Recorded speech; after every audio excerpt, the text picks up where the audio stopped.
Hello English learners, welcome back to today's lesson. இன்னைக்கு English இதுதான் சீரீஸ்ல நம்ம பார்க்க போற sentences so simple and most commonly used sentences தான்.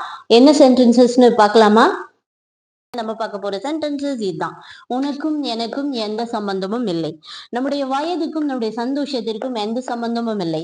வீட்டின் அளவுக்கும் மன நிறைவுக்கும் எந்த சம்பந்தமும் இல்லை. இல்லையா? சொல்லுவோம்ல, கோவம் வரும்போது சொல்லுவோம், உனக்கும் எனக்கும் இனிமே எந்த சம்பந்தமும் இல்லை, என்கிட்ட நீ பேசாத அப்படின்னு சொல்லுவோம். நம்மளோட வயசுக்கும் நம்முடைய சந்தோஷத்திற்கும் எந்த சம்பந்தமும் இல்லை. உண்மைதானே? இந்த வயசுக்கும் சந்தோஷத்துக்கும் ஏதாவது தொடர்பு இருக்கா? இல்ல. இளமையா இருக்கும்போது சந்தோஷமா இருப்போம், முதுமையில சந்தோஷமே இல்லாம இருப்போம் அப்படின்னு இருக்கா? இல்லவே இல்லை. சோ வீட்டோட அளவுக்கும் மன நிறைவுக்கும் எந்த சம்பந்தமாவது இருக்கு? கண்டிப்பா இல்ல, இல்லையா? நம்ம வீடு பெருசா இருந்தா மன நிறைவு பெருசா இருக்கும், வீடு சின்னதா இருந்தா மன நிறைவு கம்மியா இருக்கும் அப்படின்னு இருக்கா? அதுக்கும் இதுக்கும் எந்த சம்பந்தமும் இல்லைல்ல. இப்படி சொல்லுவோம், அதுக்கு இதுக்கும் எந்த சம்பந்தமும் இல்லை, இதுக்கும் அதுக்கும் எந்த சம்பந்தமும் இல்லை அப்படின்னு சொல்லுவோம்.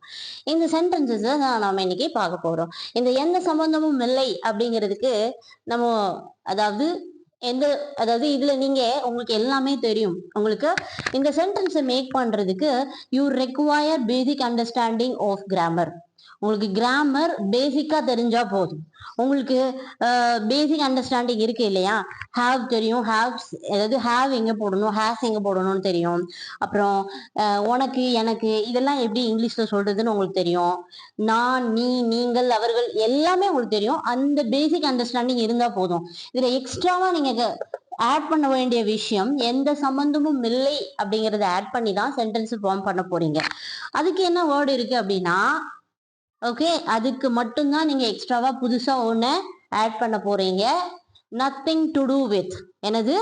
நத்திங் டு டூ வித் அப்படின்னா என்னங்க? நத்திங் டு டூ வித் அதை வச்சுதான் எல்லாத்துலயுமே எந்த சம்பந்தமும் இல்லை, எந்த சம்பந்தமும் இல்லைன்னு வருது இல்லையா? சோ அதை வச்சுதான் நீங்க என்ன பண்ண போறீங்க? இப்போ சென்டென்ஸ் ஃபார்ம் பண்ண கத்துக்க போறீங்க. அந்த நத்திங் டு டூனா என்ன? Nothing to do with. Nothing to do with is an idiom. That means something is irrelevant or unrelated to someone or something else. It can also mean to avoid someone or something. Nothing to do with is an idiom. Nothing to do with அப்படிங்கிறது ஒரு இடியம், ஒரு மரபு தொடர். That means அப்படின்னா என்ன அர்த்தம் அப்படின்னா, something ஏதோ ஒரு விஷயம், ஏதோ ஒன்று இஸ் இர்ரெலவெண்ட். இர்ரெலவெண்ட் அப்படின்னா பொருத்தமில்லாமல், ஆர் அன்ரிலேட்டட் அப்படின்னா தொடர்பு இல்லாமல் இருக்கிறது. ஏதோ டு சம் ஒன், யாருக்கோ தொடர்பு இல்லாமலோ பொருத்தம் இல்லாமலோ இருக்கிற இடங்களில் நத்திங் டு டூ வித் அப்படிங்கிறத நம்ம யூஸ் பண்ணுவோம். ஒரு சம்திங் எல்ஸ், வேறு எந்த ஒரு விஷயத்துக்கோ தொடர்பு இல்லாமலோ பொருத்தம் இல்லாமலோ இருக்கிறதுக்கு தான் இந்த நத்திங் டு டூ வித்தை நம்ம யூஸ் பண்ணுவோம். இட் கேன் ஆல்சோ மீன், அதோட இன்னொரு அர்த்தம் என்னென்னா டு அவாய்டு. அவாய்ட்னா உங்களுக்கு தெரியும், தவிர்க்கிறது. சம் ஒன்னா யாரையோ தவிர்க்கிறது அல்லது ஏதோ ஒரு விஷயத்தை தவிர்க்கிறதுக்கும் நம்ம யூஸ் பண்ணலாம். ஓகே, எனக்கும் உனக்கும் எந்த சம்பந்தமும் இல்லை. இந்த இடத்துல எனக்கு அப்படிங்கிறதுல தான் சென்டென்ஸ் ஸ்டார்ட் ஆக போகுது. இப்ப எனக்கு அப்படிங்கும் போது நீங்க மீ அப்படின்னு போட்டீங்க, உனக்கு அப்படிங்கிறதுக்கு யூ அப்படின்னு போட்டீங்க. Okay, no worries. இப்போ எனக்குன்னு சென்டென்ஸ் எங்கேயாவது ஸ்டார்ட் ஆகுமா? ஸ்டார்ட் ஆகாது இல்லையா? அப்போ இப்போ இந்த இடத்துல நீங்க ஐ தான் போடணும், மீ போடக்கூடாது. ஓகேயா? இந்த சென்டென்ஸ்க்கு புரியுதா? எந்த சம்பந்தமும் இல்லை அப்படிங்கிறதுக்கு நத்திங் டு டூ வித்னு போட போறீங்க. நம்ம ஏற்கனவே பார்த்த மாதிரி நத்திங் டு டூ வித். இந்த ஹாவ் ஹாஸ்க்கான டிஃப்ரெண்ட் உங்களுக்கு தெரியும் தானே? ஹாவ் எங்க வரும், ஹாஸ் எங்க வரும்? ஐ வரும்போது, வி வரும்போது, யூ வரும்போது, தே வரும்போது ஹாவ் போடுவீங்க. ஹி வரும்போது, ஷீ வரும்போது, இட் வரும்போது ஹாஸ் போடுவீங்க. அப்படிதானே? அப்போ இது நீங்க தெரிஞ்சு வச்சிருக்கீங்க, உங்களுக்கு ஆல்ரெடி இது தெரியும். அது மட்டும் போதும். இந்த சென்டென்ஸ் அழகா எப்படி வருதுன்னு மட்டும் பாருங்க. முதல்ல எனக்கு அப்படிங்கும் போது ஐ தான் நீங்க போட போறீங்க. ஐ ஐக்கு நீங்க ஹாவ் போடுவீங்களா, ஹாஸ் போடுவீங்களா? ஹாவ் போடுவீங்க. Have, I have. ஓகேயா? சி, அடுத்து நீங்க இந்த நத்திங் டு டூவா கொண்டு வர போறீங்க. நத்திங் டு டூ வித், அவ்வளவுதான். லாஸ்டா நீங்க இந்த யூவை கொண்டு வர போறீங்க. அவ்வளவுதான். Sentence is ready. I have nothing to do with you அப்படின்னா எனக்கு உனக்கும் எந்த சம்பந்தமும் இல்லை அப்படின்னு அர்த்தம். I have nothing to do with you அப்படின்னா எனக்கும் உனக்கும் எந்த சம்பந்தமும் இல்லை, பார்த்துக்கோ, என்கிட்ட பேசாது. ஓகே, இந்த மாதிரி சொல்லும் போது நீங்க சொல்லலாம் அழகா, ஏ I have nothing to do with you, don't talk to me. எனக்கும் உனக்கு எந்த சம்பந்தமும் இல்ல, பேசாத. I have nothing to do with you, don't talk to me. Okay, புரியுதா?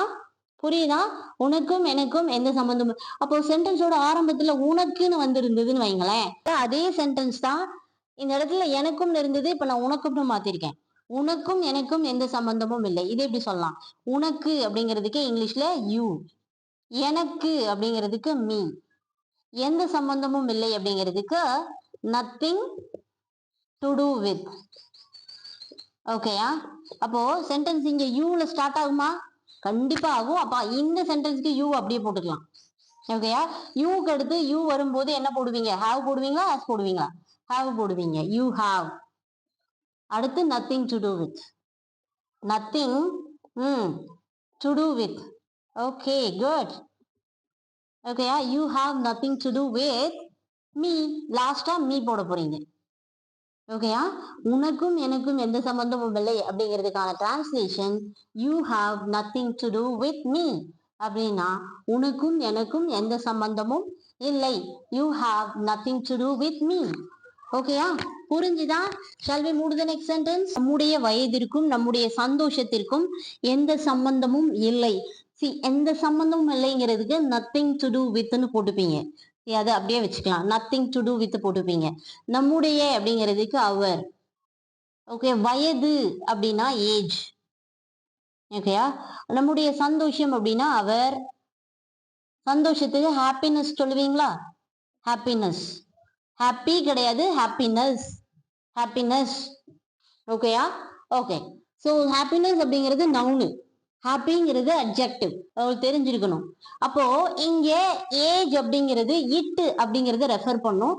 அதனால ஹேஸ் போட்டுக்கணும் இதுக்கு அடுத்து. ஓகேயா? முதல்ல சென்டென்ஸ் எப்படி வரும் அப்படின்னா சப்ஜெக்டா, அதாவது எப்படி வரும்? Our age. Our age has போடுவோங்க. ஹேஸ். அடுத்து நத்திங் டு டூ வித் போடுங்க. Nothing to do with. To do with லாஸ்டா நீங்க கொண்டு வர வேண்டியது அவர் ஹாப்பினஸ். Our happiness. புரியுதா? Got it? இப்படிதான் வரணும். முதல்ல இருக்கிறத சப்ஜெக்டா கொண்டு வரணும். Our age, sorry, our age. Our age has nothing to do with our happiness அப்படின்னா நம்முடைய வயதிற்கும் நம்முடைய சந்தோஷத்திற்கும் எந்த சம்பந்தமும் இல்லை. ஈஸியா இருக்கா? அதாவது நீங்க தெரிஞ்சுக்க வேண்டியது டிரான்ஸ்லேஷன். இதுக்கு இது இதுக்கு இங்கிலீஷ்ல என்ன, இதுக்கு இங்கிலீஷ்ல என்னன்னு பார்த்து வச்சுட்டீங்க அப்படின்னா நீங்க ஈஸியா இந்த மாதிரி சென்டென்ஸை ஃபார்ம் பண்ணலாம். Our age has nothing to do with our happiness அப்படின்னா நம்முடைய வயதிற்கும் நம்முடைய சந்தோஷத்திற்கும் எந்த சம்பந்தமும் இல்லை. ஸோ இங்கே நீங்க பார்த்தது நத்திங் டு டூ வித் மட்டும்தான் எக்ஸ்ட்ராவா வந்திருக்கு. புரியுதா? Got it? அண்டர்ஸ்டாண்ட்? ஓகேயா? இந்த ஹேஸ் அப்படின்னா இருக்கு அப்படின்னு அர்த்தம். சம்பந்தமும் இல்லைன்னு வந்ததுனால நத்திங் ஆட் ஆயிருக்கு. ஓகேயா? சம்பந்தம் இல்லை அப்படிங்கறத மென்ஷன் பண்றதுனால our age has nothing to do with our happiness. புரியுதா? Got it? Understand? Shall we move to the next sentence? வீட்டின் அளவுக்கும் நம் மன நிறைவுக்கும் எந்த சம்பந்தமும் இல்லை. உண்மைதானே? வீட்டோட சைஸை பொறுத்தா இருக்கு நம்மளுடைய மன நிறைவு. அப்போ இதுல நீங்க தெரிஞ்சுக்க வேண்டியது எந்த சம்பந்தமும் இல்லை அப்படிங்கிறதுக்கு நம்ம ஒரு ஈடியம் வச்சிருக்கோம். Nothing to do with. Nothing to do with. சரி, இந்த வீட்டின் அளவுக்கு நமக்கு இங்கிலீஷ்ல ஒரு வேர்டு தெரியணும். The size of the size of the size of the house. The size of the house. எப்படி? The size of the house அப்படின்னா வீட்டோட அளவு அப்படின்னு அர்த்தம். The size of the house. நம்ம மனநிறைவு, நம் மனநிறைவு. மனநிறைவுக்கு வந்து கண்டென்மெண்ட். கண்டென்மெண்ட். ஓகேயா? மனநிறைவுக்கு என்ன அர்த்தம்? கண்டென்மெண்ட். மனநிறைவு, கண்டென்மெண்ட். நம் அப்படின்னா அவர். எந்த சம்பந்தமும் இல்லை அப்படிங்கிறதுக்கு உங்களுக்கு தெரியும். The size of the house எதை ரெஃபர் பண்ணுது அப்படின்னா இட். அப்போ இட்டு வரும்போது என்ன போடுவீங்க நீங்க? ஹேஸ் போடுவீங்க. அப்போ சென்டென்ஸ் எப்படி வரும்? The first the size of the house கொண்டு வாங்க. The size of the house. Okay, next has. அடுத்துதான் நீங்க நத்திங் டு டூ வித் வரப்போகுது. Nothing okay to do with அடுத்து என்ன வரும்? எந்த சம்பந்தமும் இல்லை, அதுக்கு நீங்க போட்டீங்க நம்முடைய மனநிறைவு. Nothing to do with our contentment. Contentment எப்படி? கண்டென்மெண்ட். ஓகேயா? the size of the house has nothing to do with our contentment. வீட்டினுடைய அளவுக்கும் நம்முடைய மன நிறைவுக்கும் எந்த சம்பந்தமும் இல்லை அப்படிங்கிறதுக்கு the size of the house has nothing to do with our contentment. the size of the houseக்கு அடுத்து have வருமா has வருமா டிசைட் பண்ணி போட போறீங்க. அடுத்து nothing to do போட போறீங்க. சென்டென்ஸோட லாஸ்ட்ல மன நிறைவை கொண்டு வர போறீங்க. ஓகேயா? the size of the house has nothing to do with our contentment அப்படின்னா வீட்டோட அளவுக்கும் நம்முடைய மன நிறைவுக்கும் எந்த சம்பந்தமும் இல்லை. the size of the house has nothing to do with our contentment. ஓகேயா? புரியுதா? got it? shall we move to the next sentence? எனக்கும் என் பக்கத்து வீட்டுக்காரருக்கும் எந்த சம்பந்தமும் இல்லை. ஓகேயா? see இது எப்படி சொல்லுவீங்க? எனக்கு அப்படிங்கிறதுக்கு மீ அப்படின்னு நீங்க போடக்கூடாது ஐ. ஏன்னா சென்டென்ஸோட துவக்கத்துல இந்த எனக்கு தான் வரப்போகுது. அப்போ மீன்னு போட்டுறாதீங்க. சரியா? சென்டென்ஸோட துவக்கத்துல நம்ம மீன் எந்த சென்டென்ஸாவது தொடங்குமா? கண்டிப்பா தொடங்காது. ஓகேயா? ஐல தான் தொடங்கும் இல்லையா? Subject I, he, she, it இதுல தான் தொடங்கும். அப்போ என் பக்கத்து வீட்டுக்காரர் அப்படிங்கிறதுக்கு மை நெய்பர். ஓகேயா? நெய்பர். பக்கத்து வீட்டுக்காரருக்கு என்ன இங்கிலீஷ்ல? My neighbour. ஓகேயா? ஸோ எந்த சம்பந்தமும் இல்லை அப்படிங்கிறதுக்கு உங்களுக்கு தெரியும். Nothing to do with. ஓகேயா? நத்திங் டு டூ வித் இல்லையா? Nothing to do with. அப்போ இந்த இடத்துல சப்ஜெக்டா நம்ம ஐய கொண்டு வரோம், மீய கொண்டு வரல. சரி, இப்ப ஐ அப்படிங்கிறதுக்கு ஹாவ் வருமா ஹேஸ் வருமா? இப்போ ஹாவ் தான் வரும். ஐ அப்படிங்கிறதுனால ஹாவ். ஐ ஹாவ் போட்டுட்டு அடுத்து நீங்க என்ன பண்ண போறீங்க? நத்திங் டு டூ வித் போட போறீங்க. Nothing to do with. I have nothing to do with my neighbour. எனக்கும் என் பக்கத்து வீட்டுக்காரங்களுக்கும் எந்த சம்பந்தமும் இல்லை, அவனை பத்தி என்கிட்ட கேட்காதீங்க அப்படின்னு கேட்கறதுக்கு, அப்படின்னு சொல்றதுக்கு I have nothing to do with my neighbour. I have nothing to do with my neighbour. எனக்கும் என் பக்கத்து வீட்டுக்காரருக்கும் எந்த சம்பந்தமும் இல்லை. I have nothing to do with my neighbour. அவ்வளவுதான். ஓகேயா? புரிஞ்சுதா? shall we move to the next sentence? அவனுக்கும் எந்த சம்பந்தமும் இல்லை. அவளுக்கு அப்படின்னு வருது. அப்ப ஹர், அவளுக்கு அப்படின்னு போட்டக்கூடாது. சென்டென்ஸோட ஆரம்பத்துல அவளுக்கு அப்படின்னு வந்ததுனால ஷீ தான் வரும். ஓகேயா? அவனுக்கு அப்படிங்கிறதுக்கு வேணா இங்க நீங்க ஹிம் போட்டுக்கணும். கண்டிப்பா சென்டென்ஸோட எண்ட்ல வரும். ஓகேயா? ஹிம் போட்டுக்கோங்க. எந்த சம்பந்தமும் இல்லை அப்படிங்கிறதுக்கு நத்திங் டு டூ வித் போடுவீங்களா? Nothing to do with. Nothing to do with போடுவீங்களா? ஓகே. அப்போ சென்டென்ஸ் எப்படி வரும்? முதல்ல ஷீ கொண்டு வாங்க. ஷீ. இந்த ஷீ வரும்போது ஹாவ் வருமா ஹேஸ் வருமா? She has. Okay, she has போட்டுக்கிறீங்களா? அடுத்து நத்திங் டு டூ வித் போட்டுக்கோங்க. Nothing to do with. To do with அடுத்து ஹிம் வரும் லாஸ்டா. புரியுதா? She has nothing to do with him அப்படின்னா அவளுக்கும் அவனுக்கும் எந்த சம்பந்தமும் இல்லை அப்படிங்கிறத she has nothing to do with him. அவளுக்கும் அவனுக்கும் எந்த சம்பந்தமும் இல்லை. She has nothing to do with him. ஓகேயா? இப்போ இனிமே அவளுக்கும் அவனுக்கும் எந்த சம்பந்தமும் இல்லை. அவனை பத்தி அவட்டையோ அவளை பத்தி அவன்கிட்டயோ கேட்காத அப்படின்னு சொல்ற மாதிரி she has nothing to do with him. ஓகேயா? Got it? Understand? shall we move to the next sentence? பாருங்க, அவனுக்கும் அவனுடைய அந்தஸ்துக்கும் எந்த சம்பந்தமும் இல்லை. அவனுக்கு அப்படிங்கிறதுக்கு ஹிஸ் அப்படின்னு வரக்கூடாது. சென்டென்ஸோட ஆரம்பத்துல வர்றதுனால இது ஹீன்னு ஸ்டார்ட் ஆகும். ஓகேயா? அவனுடைய அந்தஸ்து அப்படிங்கிறதுக்கு ஹிஸ் ஸ்டேட்டஸ். ஸ்டேட்டஸ். ஓகேயா? ஸ்டேட்டஸ். அந்தஸ்துக்கு இங்கிலீஷ்ல ஸ்டேட்டஸ்.